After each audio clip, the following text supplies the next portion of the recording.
hemos sido parte de esta construcción, digamos, de esta discusión que me parece importante en términos también de compartir y plantear con un posicionamiento desde el sur al norte global. Bueno, entonces, un poquito para contextualizar Bolivia, donde estamos, una primera cosa que me parece importante es a Bolivia nos conocen mucho como un país andino, pero en realidad somos un país amazónico, ¿no? Entonces, toda la cuenca amazónica representa casi el 70% de nuestro territorio nacional y ahora mismo estamos en una parte de la Amazonía. Entonces, eso creo que es importante decirlo porque somos en gran medida amazónicos, ¿no? Pero además esta interconexión que hay, estamos discutiendo bastante en el proceso FOSPA de los Andes con la Amazonía, esta relación, interdependencia que existe. Además tiene importancia también, en Bolivia tenemos 36 pueblos, 36 lenguas reconocidas constitucionalmente, por eso se habla del Estado plurinacional. Justo 29 pueblos están en esta región, entonces también tiene su importancia el valor sociocultural, digamos, que hay en ese territorio. Bueno, además, pero otros temas, digamos, también que yo creo que vamos a discutir, qué significa la Amazonía sobre el tema de los servicios ecosistémicos, y creo yo que esos temas vamos a ir discutiendo también en el proceso FOSPA. En ese marco, digamos, como ya Carola también nos introducía, realmente esta correlación que hay de adquisición, cada vez nos estamos endeudando más, ¿no? Y nos estamos endeudando para actividades, para profundizar actividades extractivas, y esas actividades extractivas nos están generando más impacto.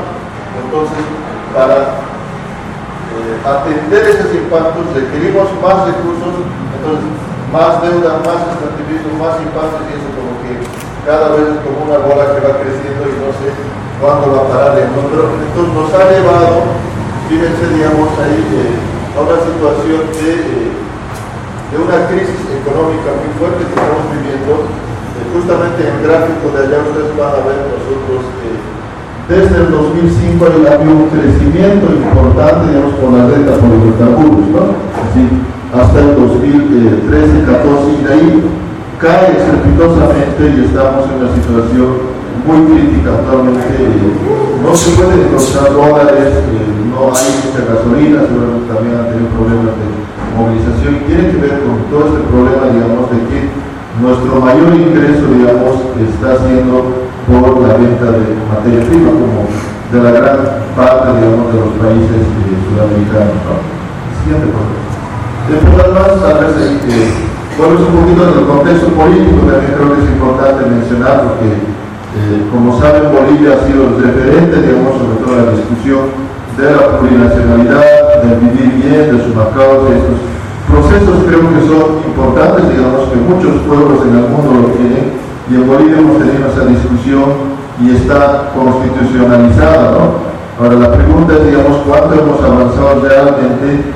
Yo diría que hemos avanzado muy poco, es decir, no es suficiente constitucionalizar estas demandas, sino realmente de cómo efectivizamos. Es decir, entonces, en ese marco también hay toda una discusión política, digamos, en Bolivia, si realmente hemos avanzado hacia la plurinacionalidad o todavía falta. Entonces, todavía nosotros seguimos discutiendo por la implementación de nuestra nueva constitución, aunque se aprobó en el 2009, ¿no? Bueno, también esto explica, digamos, lo mismo que les decía, la desaceleración económica en términos del crecimiento del Producto Interno Bruto, en términos de porcentajes. Entonces ahí, desde el 2013, digamos, que es como en el CIMA que hemos estado por la venta, sobre todo de hidrocarburos, sobre todo del gas, y hay una caída. Vamos a pasar. Entonces, ahí está, digamos, este gráfico. Es interesante ver, digamos, nuestras reservas internacionales han ido cayendo, pero lo que ha ido subiendo en los últimos años es la deuda pública, ¿no? Y ahí el dato creo que es importante mencionar que, sobre todo en los últimos años, por ejemplo, de 2019 al 2023, la deuda externa ha crecido en más de 20% y estamos, yo diría, sumando la deuda interna, que es el otro elemento que vamos a ver después también, estamos llegando, sobrepasando más del 50% de nuestro Producto Interno Bruto. Estamos realmente sobreendeudados, digamos, ¿no? Entonces, y para ponerles el dato, por ejemplo, el presupuesto general del Estado de este año, del 2024, todo lo que se iba a cumplir, todo lo que se ha planteado el gobierno, el 40% es a partir de préstamos. Y lo que dicen actualmente es que ni siquiera, digamos, ya estamos llegando al presupuesto general, el 60% está haciendo, el gobierno está haciendo solo en base a préstamos. Entonces, hay cada vez más demanda, ¿no? Y ahí, digamos, también en la investigación se ha visto que está teniendo problemas también para seguir accediendo al préstamo. Es como ya se ha calificado a Bolivia en un nivel que ya se estos organismos de triple CC, que indica, digamos, que hay un riesgo de incumplimiento y posiblemente no va a poder acceder ya a más préstamos por esta situación, por este sobreendeudamiento que existe, ¿no? Entonces, un poco como nos pasa a cada uno de nosotros, ¿no? Cuando quieres prestarte, te califica tu capacidad de pago, tu capacidad de ingresos, y de acuerdo a eso te van a prestar, lo mismo para hacerlo a nivel de los estados. Entonces, esto también lo que les decía, la evolución de la deuda externa, para que vean gráficamente cómo ha crecido. El siguiente, por favor. Esto es la evolución de la deuda interna, es lo mismo, ha ido creciendo así cada vez estrepitosamente. El siguiente, por favor. Entonces, la pregunta de quiénes nos estamos prestando más, ¿no? Bueno, siguen siendo, digamos, los grandes, digamos, donde se accede a los organismos multilaterales como el BID, el CAP, el Banco Mundial, ¿no? Pero también va creciendo cada vez más los bilaterales, es decir, directamente a los estados, ¿no? Y ahí en primer lugar está, para el caso de Bolivia, los créditos de China. Y eso tiene, digamos, nosotros los bolivianos sabemos, lo que además vemos cotidianamente cuando hablamos con las carreteras. Realmente China está prestando para la construcción de carreteras, pero además se hace con maquinaria china, y además viene el personal de China a construir la carretera. Es decir, ni siquiera es para de ese recurso que viene. Efectivamente nos quedamos con la carretera, pero con la mayor parte igual vuelve, digamos, ya a China, además de que tenemos que pagar el crédito. Entonces hay una contradicción, sus condiciones, por ejemplo, ¿no? Pero además a los otros países pueden crecimiento. Bueno, entonces ahí también hemos hecho ¿a dónde se destina mayormente ¿para qué nos prestamos? Sería la pregunta, ¿no? Entonces ahí van a ver ustedes, sobre todo, digamos, la mayor parte, casi cerca del 30%, es para el tema de infraestructura, ¿no? Es decir, para construir carreteras, justamente para llegar más fácilmente para el tema de la ampliación de la frontera agrícola, para el tema de la explotación, en realidad para la extracción de materia prima, es decir, construir carreteras para exportar materia prima, ¿no? Es un poco también la otra. El siguiente. Y aquí, digamos, hay unos datos, digamos, qué actividades extractivas están en la Amazonía, ¿no?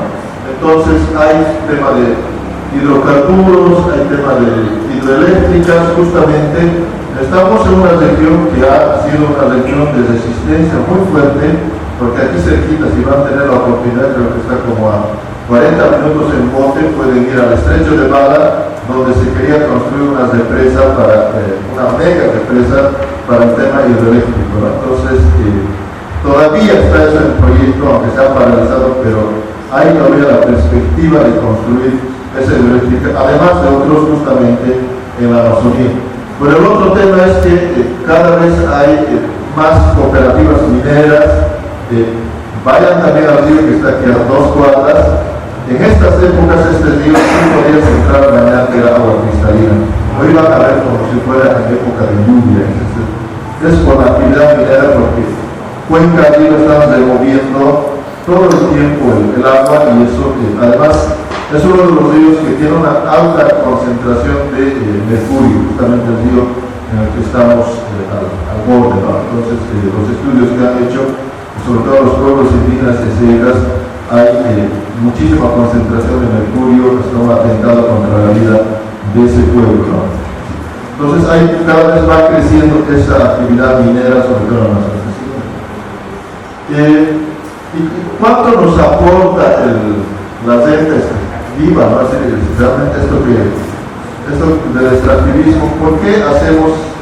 Y parece muy contradictorio porque realmente no es un gran aporte, ¿no? Ustedes van a ver ahí, en el mejor de los casos ha llegado a un 34,1%, digamos, al Producto Interno Bruto. Es decir, no es, si ustedes ven, deuda casi el 50%, pero lo que a nosotros nos aporta como Estado es, en el mejor de los casos, el 34% y mucho menos, ¿no? Pero todo esto, como les decía, digamos, todo esto, bueno, los impactos del cambio climático, si bien tienen que ver también con este proceso de cómo se está generando el extractivismo, pero es mucho más global, ¿no? Sin embargo, digamos, uno ve también aquí cuáles son los principales impactos, digamos, en la región amazónica, y ahí se han hecho, digamos, una cuantificación, y ustedes van a ver, sobre todo, que hay un significante impacto sobre el tema de los incendios, ¿no? Hay una conexión de sequía, helada e incendios. Es como que preparas el bosque, porque como muchos meses no ha llovido, está seco, a veces después viene una helada que seca más el bosque, entonces con una chispa es como tener leña seca en el bosque, ¿no? Entonces justamente es lo que ha ocurrido en Bolivia en 2019 y también el año pasado hemos tenido justamente en esta región, aquí al frente de San Buenaventura, estaba a metros, digamos, de los incendios forestales que hemos tenido, ¿no? Entonces, aquí hay un tema aquí, atrás.